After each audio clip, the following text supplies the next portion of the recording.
Donald Trump has threatened North Korea with fire and fury like the world has never seen after suggestions the reclusive communist state has cleared a final hurdle to being able to strike the United States with a nuclear missile. And Pyongyang fanned the flames further by said it was examining its operational plans for attacking Guam, a U.S. territory about 2,100 miles away and home to Andersen Air Force Base, in order to contain American military activity there. In a statement distributed by the state-run news agency on Wednesday, the North Korean army said it was studying a plan to create an enveloping fire in areas around Guam with medium to long-range ballistic missiles. U.S. bombing mission. Following the response from North Korea, America released pictures of supersonic B-1B bombers flying out to Japan from the Guam Air Force Base that Kim Jong-un has threatened to attack. The mission took place just hours before Pyongyang revealed its plans to strike the U.S. territory, which is home to some 163,000 people. One of the pilots with the 37th Expeditionary Bomb Squadron B-1 said, "How we train is how we fight, and the more we interface with our allies, the better prepared we are to fight tonight." North Korea said the exercise proves that the U.S. imperialists are nuclear war maniacs, fire and fury. Although it was not clear if U.S. President Mr. Trump and the Koreans were responding directly to each other, the heightened rhetoric added to the potential for a miscalculation that might bring the nuclear-armed nations into conflict. North Korea had best not make any more threats to the United States, said a stern-looking Mr. Trump.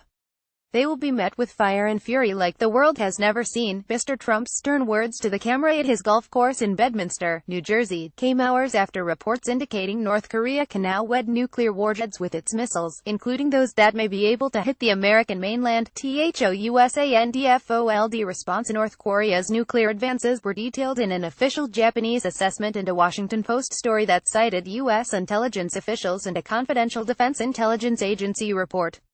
The U.S. now puts the North Korean arsenal at up to 60 nuclear weapons, more than double most assessments by independent experts. The newly revealed U.S. intelligence assessment indicates those missiles can carry nuclear warheads.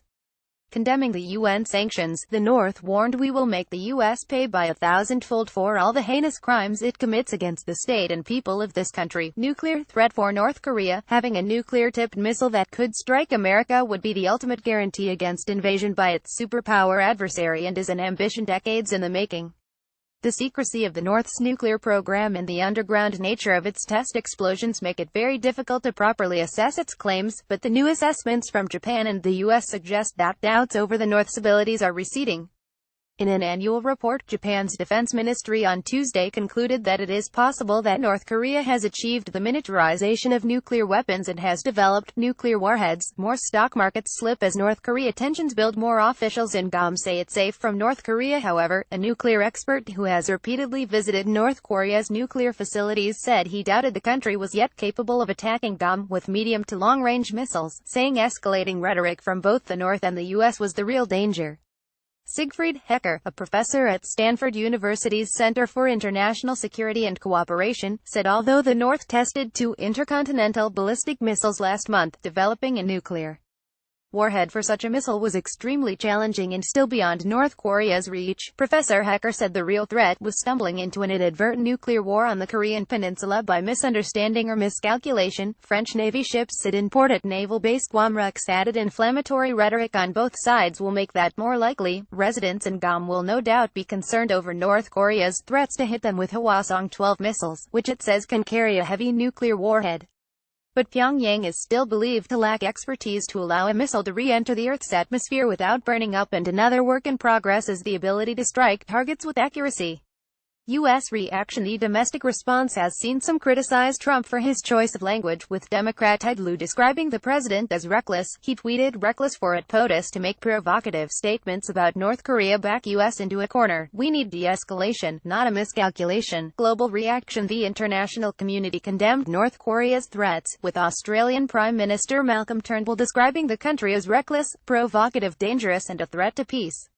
He said its conduct is illegal, it's reckless, it's provocative, it's dangerous, and it threatens the peace of the region, the peace of the world. Mr. Turnbull said a conflict with North Korea would be shattering and have catastrophic consequences. He said the global community was united in seeking to impose the maximum economic pressure on North Korea to bring them to their senses without conflict. South Korea's Unification Ministry, which deals with matters related to North Korea, said the North's army statement hurt efforts to improve inter-Korean relations.